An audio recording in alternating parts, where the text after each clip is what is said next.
going to go ahead and kick us off. And so, Jennifer, I'm going to start with you as we talk about partnership. This new partnership has been said to be an investment in Indiana's nonprofit ecosystem. And so what does that mean practically in terms of nonprofits and the communities they serve? Yeah, so this is, thanks for being here. Feels surreal. I was actually meeting with Ryan Brady earlier today and told him that this has been a year in the making. So when you finally get to celebrate it, it's really exciting. So thank you. When we went through our strategic plan process here at CICF, which was the first ever strategic plan that CICF has ever had on its own, and we launched in 2024 or 2025, we had pathways, and one of them was nonprofit sustainability, one is people and potential, and the other regional connections and culture of giving. So those are the four. And as we started to go through that, I think Diana hit on the word collaboration, and it's the main word we use here and think about everything we do. And what we knew was we were good at a lot of things. We're good at philanthropic infrastructure. We're good at connecting donors to causes they care about. We're good at the work that Diana and her team do on nonprofit sustainability.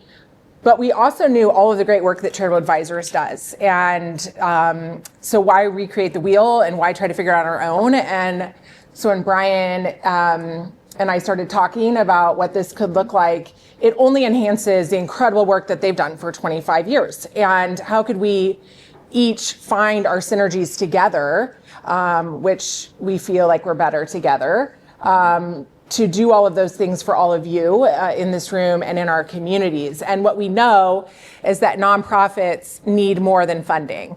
Funding matters. We'll never diminish that. Money does make the world go round.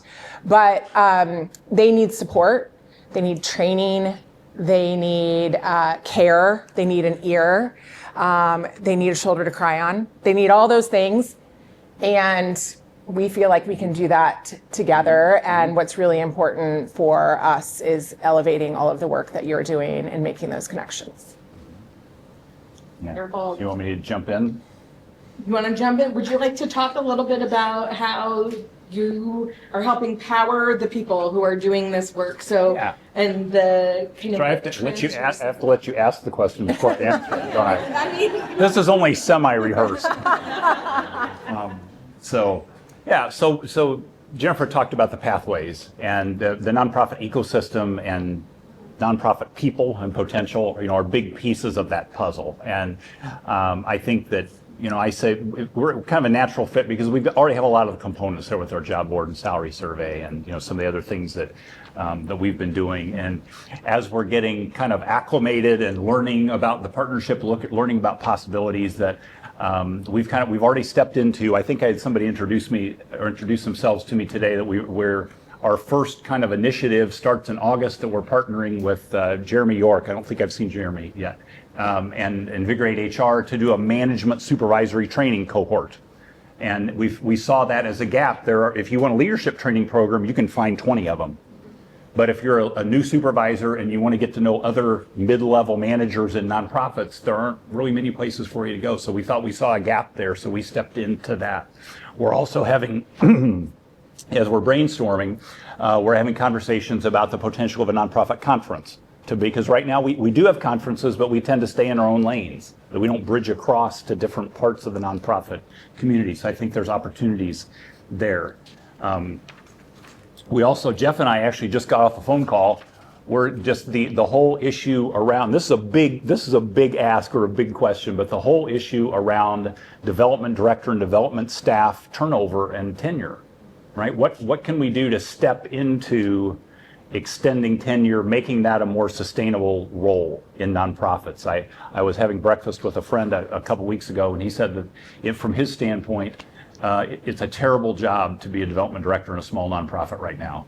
Everything's working against you, and expectations are hard, and it's just a tough thing to do. And we really have to be grateful. We got into could we celebrate development directors more? Could we have could we have a development director appreciation day without all the other jobs saying, why don't we get a day too? So we aren't really sure about that. And then the last thing that we're talking about, and this is something that has been done a lot, but it kind of ebbs and flows. I think we can step in and do it, but is more CEO peer groups to provide places where nonprofit leaders can come together in a safe space, closed group, learn, but also share their issues and their burdens and move things forward. I think that's especially needed in an environment like this. So I'll stop on that one. Perfect. So, Jennifer, we kind of talked about the people behind it, but it would be wrong to not talk about the environment in which they are working within. And so you have talked a lot about clearer roles among government, business, philanthropy, and nonprofits in this moment. And so what do you think funders and civic leaders need to be doing to help nonprofits succeed? Oh, Loaded question. it's a loaded question. And for those that have been to any of our events lately or read the op-ed in the IBJ, I'm going to start sounding like a broken record. But I think there is the expectation has shifted too heavily on the nonprofit sector, where the nonprofit sector cannot fill the gap that is currently being created by policy change and funding shifts. It's not realistic, and nobody's taking accountability for that. And so if we continue to do that, we're going to have a disaster on our hands. And so I think we have to, the public sector, the private sector, the government, all the categories need to acknowledge who's responsible for what and who's going to do the work and what's going to stop happening, what can get better.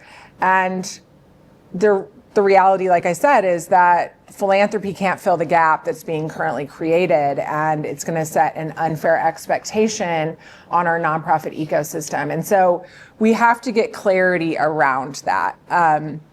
I use the example from time to time, fair or unfair, about Indigo. And if that is an organization that has to fundraise to stay supported, a lot of community members are going to think that that is what your tax dollars go to or other government. That's a government responsibility.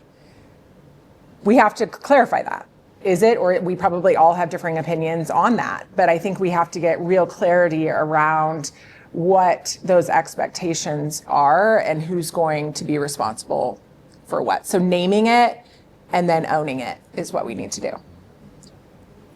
So, Brian, the other two C words that come up in the nonprofit sector right now with clarity are also consolidation and also collaboration. And with the work and trends you are seeing, what ways do you see this being important to have conversations about collaboration and consolidation as we look at the environment we're working in? Yeah, thank you. Yeah. I could talk about this for a long time. Chelsea said I can't do that, though. So, yeah, we'll share no, this is a tough time for nonprofits. I think for the last 30 years, every time we've had an economic downturn, political headwinds, or whatever, we've all thought, oh, this is the wave that's going to create, more consolidation among nonprofits. There'll be something that will bring people together. But we're really independent, hard-minded bunch, aren't we? And I'm often in the room with, well, yes, that organization does good work, but they wouldn't treat our clients as well as we do. It's hard to think about giving up. I think some people even would consider that that's a board role or a staff leadership role to keep your organization going, right? That it's a sign of failure almost to say, oh, we should combine efforts, or we should, be doing something in more closer concert with others. At the same time, we do see mergers happening, and I think people miss them sometimes. Goodwill has rolled up several other Goodwills into their, Horizon House joined Goodwill several years ago. Families First merged into Children's Bureau, and they rebranded as Firefly. Family to Family and About Special Kids merged into Family Voices and About Special Kids merged into Family to Family of Indiana. So we have those things happening, but I think there's kind of, I don't know if it's a misunderstanding, even among people who've kind of looked at this a little bit. There's that sense of, well, just on the corporate world, like in the corporate world, if we merge a bunch of nonprofits together, think about all the money we'll save, right? So if you take 3 nonprofits that have no admin infrastructure and merge them together, you have to go hire an accountant and an HR person and a development director, right? You're adding expenses and infrastructure. We worked with a client several years ago that had the organizations that were in the conversation, one of them provided health insurance, the others didn't. So if you merge organizations, do you take benefits away from some of the employees? That's going to be a winning solution for the culture, right? So that means you have to level up. So what I see is that foundations are often more than willing to throw $20,000 out for a merger evaluation. But when you say, well, and it will cost us $400,000 a year to merge and carry this forward because we have to add health insurance and we have to add systems and we need to rebrand and we need new technology and a new website, all of a sudden it's like, oh, wait a minute, I didn't think it would be like that. Right? So it's not as easy as it looks. I mean, there's a lot of trust that has to be built. There's a lot of relationship that has to be built. But I think there are still opportunities. I mean, there are opportunities for organizations to look at structure, to look at even outsourcing is underutilized. I think occasionally you'll see situations where people are sharing staff, and that's really neat for a little while until that person leaves, and then you got 2 people. Then you have to go fill 2 slots. So. But they're collaborative opportunities like that can be, explored, and you'd love to see that. I think I hit. Did I wander through all my points there? My last kind of closing there. The times that we see, in my mind, there are opportunity mergers and there are survival mergers, right? So an opportunity merger, we'll call ours an opportunity merger. Either one of us could have continued on our own. I think they could have continued on their own. They probably didn't need us. But you come together because you think you can do more together, right? Unfortunately, most of the mergers we see are survival mergers. I mean, where an organization says, I don't think we can continue. Right, and they're either running out of money, or I worked with one organization in Fort Wayne where the board just ran out of will. They'd had like 5 executive directors in 3 years, and they were like, "This is too hard. We're duplicating what some other organizations are doing. We're just going to donate our funds to the community foundation here, and our programs and staff are going to move over here, and we're just going to go away." Right, and that can be an honorable way, to do that. When organizations see that they're not sustainable, I see the card that they have to. Ideally, they leave enough runway in their finances that they can close responsibly, right? And unfortunately, we do sometimes see organizations that the leadership just takes them off the cliff, and then they act surprised that they ran out of money. And I bet if you go back and look at what was going on, they knew 6 months, maybe 2 years before, where things were headed. Well, we've talked a lot about the current environment and people, and part of coming together in this new partnership is the opportunity for the future. And so as we look and shift maybe now to this future focus, Jennifer, with Central Indiana, why is the conversation need to be had about the importance nonprofits are going to be playing in the economic vitality and quality of life for those who are choosing to make home here? Yeah, I mean, we obviously are huge believers that a strong nonprofit sector makes living in Central Indiana more connected, more livable, more enjoyable. And I think we've talked a lot of people don't even know what likely where you were born is a nonprofit hospital, when you go to museums, when you experience the park system, all those things that are in the nonprofit infrastructure, a lot of our community members don't even know that, right? And so it is the center, and we are biased, but it is the center of the quality of life experience that our residents have. And the stronger it is, the stronger we all are, and the better experience we have living here. And as we think about what makes a strong civic infrastructure, it's our nonprofits. And we at CICF are really trying to tell that story because I don't think people know that. I am on the sports court board, and that's a nonprofit. And a lot of people think that when we host these large events in town and we have the Super Bowl and the Final Four and all of those things that make our community vibrant, those don't just happen. And it's the nonprofit sector that puts that together. The NFL doesn't, I mean, the NFL helps put it together, but they're not bringing all the resources to the table to make that happen. And so how do you tell that story to the community? It's like our parks and all of the other things that we enjoy in our arts and culture. And so it really is the fabric of who we are. And all of you that work in the sector make up a huge percentage of people that go to work every day. And that's what Brian and I are actually spending a lot of time thinking about, is in our people and potential pathway, what does it mean to work in the sector? How can you have a meaningful career in the nonprofit sector? How do we get people graduating from the Lilly School of Philanthropy to stay here and want to work here and be able to call it your career? And so, yeah, it's the fabric of who we are and what makes us a really incredible community. So as we kind of carry on that, Brian, talking about leadership and those capacities for people to retain that talent, what trends are you observing and what pulse points should people in this room be thinking about when it comes to leadership in our ecosystem moving forward? Well, when you teed this question up, I thought, okay, there are a lot of different directions I could go here. So I'm going to go through the lens of our executive search work. That right now we're on our 123rd, and we have several actually here in the room. But we have our 123rd and 124th searches. The Indiana Latino Institute, based here in Indianapolis, is serving the state. We actually have one of the search committee members in the room here. And then the Arts United up in Fort Wayne. We do quite a bit of work up in Fort Wayne. And so good news is that we're fortunate in a community partly our size, and because we're philanthropy minded, there are a lot of really good, motivated nonprofit leaders, right? And when we go out and look for CEOs, we don't have a problem finding good people to do the job. And I'll say, as long as the organization has a budget to pay them, and that's the next thing, is that we're seeing that is becoming a challenge for smaller organizations.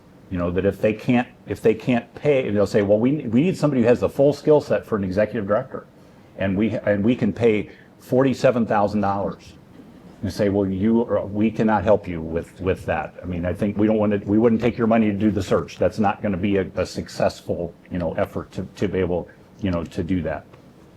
But then those same organizations are the ones that often aren't offering health insurance or things like that. So I think for small nonprofits, getting leaders, sustaining leaders is going to be hard. And that may push back to the prior conversation of, are there things we can do together? Are there ways we can share leadership or share certain roles there? There's been a shift, I would say, I'm going to say last 10 years. I don't know the precise, but nonprofit leaders have always been sacrificial. Yeah. Just to speak up just a little bit. We need more mic. Oh, that's hot. Okay. So nonprofit leaders have always been sacrificial, but there is much more of an attitude of, we're doing the work and we deserve to have a living wage and we deserve to be able to, so I was shared with some other people not long ago that up until 10 years ago, we had never had a situation where I don't say never, we rarely had a situation where an executive director even negotiated their salary. It was kind of whatever the board thinks is fair was the typical response. And that would be really unusual now, and we insist on we need to post compensation, we need to have it out there, we need to be fair, and how all this is done. But board members are still often on the, can we get a deal? How little can we pay? How little can we get by with? And that frustrates me. That when I work with organizations, say, okay, so in your company, you pay people fairly and you provide benefits, and yet you're a board member and you say it's fine to not provide health insurance and it's fine not to provide these things. And I struggle with those kinds of situations. So I know there's some things in place to try to make health insurance a little more accessible to, and I'm a champion of being able to offer other benefits, be able to help smaller organizations get to more of those. A few other trends here as we get through. Younger CEOs are signing on for shorter tenures, right? We are still, I've helped CEOs retire that have been in their roles for more than 40 years, right? Most CEOs who are coming into the jobs now aren't going to be there for 40 years. What we're seeing is 5-ish, maybe. If somebody comes in their 30s or 40s, after 5 years or so, they're kind of looking around and saying, I think I've done what I can do in this job. What else is out there? What other problem can I step into? Whatever other organization. What that means is, those of you who are board members, is that you used to be able to get away and not have to do a leadership transition during your board term. Right? And that's the typical, well, I'm willing to be the next board chair as long as you promise not to leave during my term, right? So that's so every board needs to be on top of succession planning, and that it's so easy when you have a capable CEO in place to assume they've got it, right? And I think we have a tendency even to treat those people as if they own the organization. Well, if there's going to be any transition, oh, Jennifer, she'll take care of it, right? It's not Jennifer's job. In fact, there's an organization that's on your books now because their board didn't do succession planning. And so we have never talked about that, I don't think.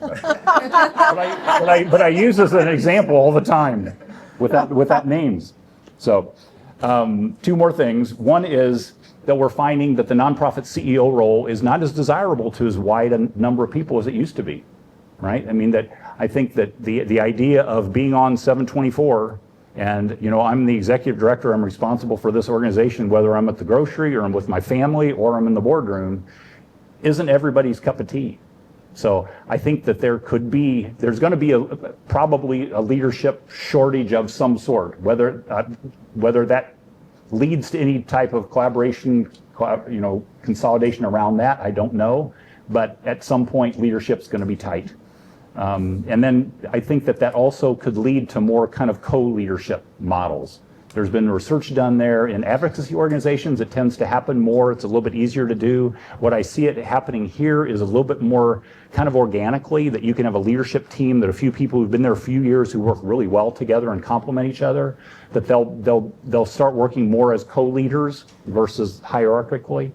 But that's really hard when somebody steps out of that partnership then and hire the next person in, right? You say, okay, Roger, you don't know these 2 people, but you need to be best friends and synergistic by Friday, is a lift, right? So. Well, thank you both for this. So I'm going to wrap up with a 2-parter question. And really, as we look to opportunity and with optimism, Jennifer, if you start us off, what gives you kind of excitement and opportunity as you look at the sector of nonprofit work right now? And then in 5 years, why do you think those successes will happen because of the partnership between these 2 organizations?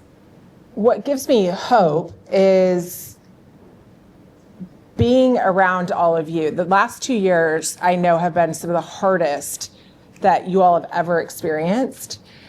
But to see how the ecosystem has come together and rallied together gives me so much hope, because no one is leaving anyone behind. And we have convened so many different nonprofit groups, and it's just inspiring to hear how I used the word scrappy earlier with a few of you, and I see it, and people are being scrappy. But I also know that that's incredibly tiring and hard. So that gives me hope. But what I hope 5 years from now is that you all feel, in the nonprofit sector, feels supported beyond funding, that you feel connected to each other, and that you're better equipped to handle. Because I actually think, which this isn't positive necessarily, I do think this is our new normal. And so what are we going to do together to figure it out?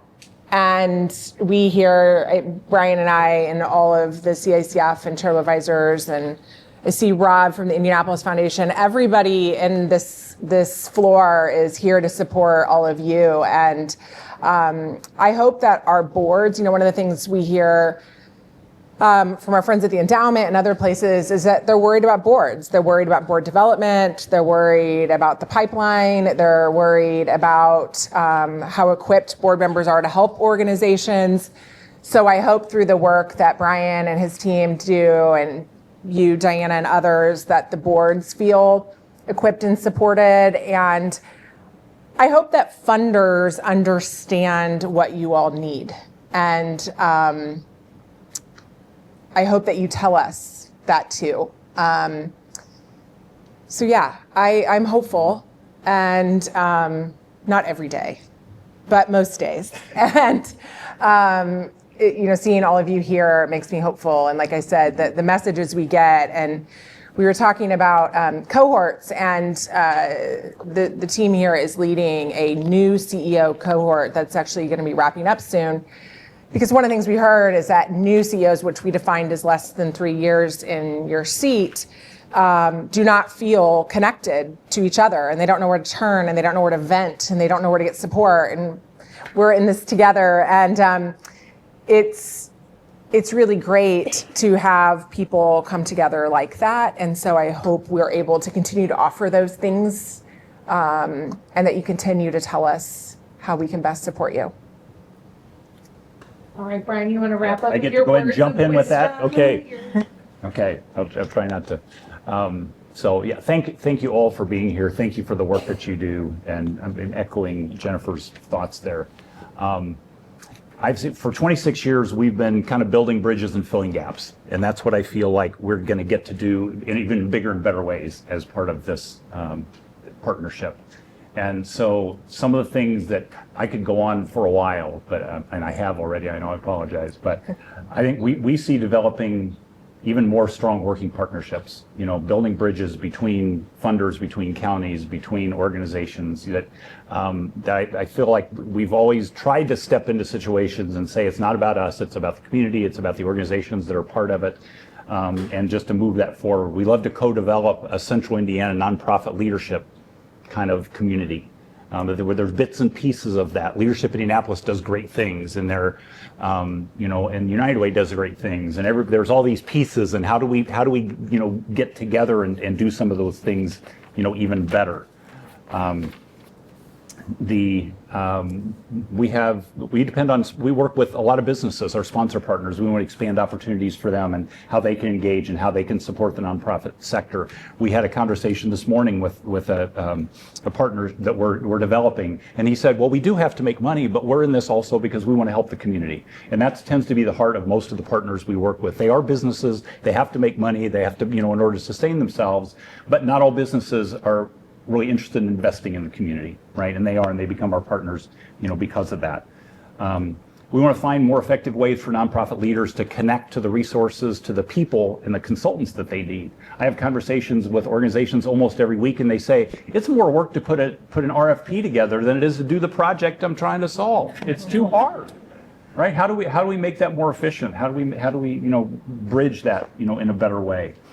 Building out kind of a nonprofit career center that Jennifer talked about this a little bit. We've got early career people. How do we get them into the sector? We've got end of career people. How do we take all that expertise and let them continue to contribute? Because your organizations have needs for that expertise, but there's not a way to kind of let that continue, to let people continue, to contribute. So I love the phrase that philanthropy moves at the speed of trust. And so in my mind, we're building toward that. How do we build these bridges? How do we build the relationships? How do we do what we say we're going to do as best as we can, so people can count on us, and just keep moving things forward to lift up this community. So thank you again for everybody being here. Thank you both for sharing.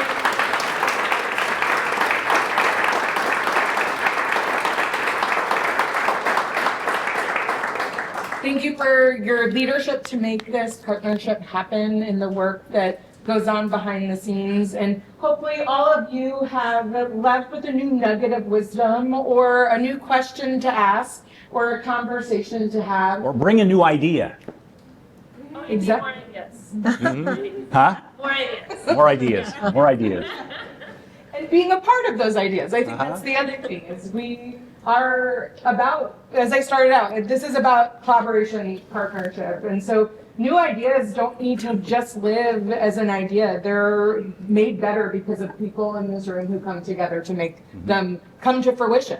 An idea can only happen when there's a group of people that make it happen. And so hopefully this gives you the environment and the people who are a part of that And you can leave today to take these ideas and build coalitions to be the change makers you already are in the community. And so we hope this was a nice way to spend an afternoon, and we do not want you to leave at all. We still have plenty of snacks and time together, so please enjoy refreshments and conversations that we asked you to pause for a moment so we could have this conversation as well. But thank you so much for your partnership, your collaboration, and the work you do. It is a true gift to get to be a part of this community and to watch you all make the magic happen. And so thank you for sharing your time with us, and enjoy your afternoon.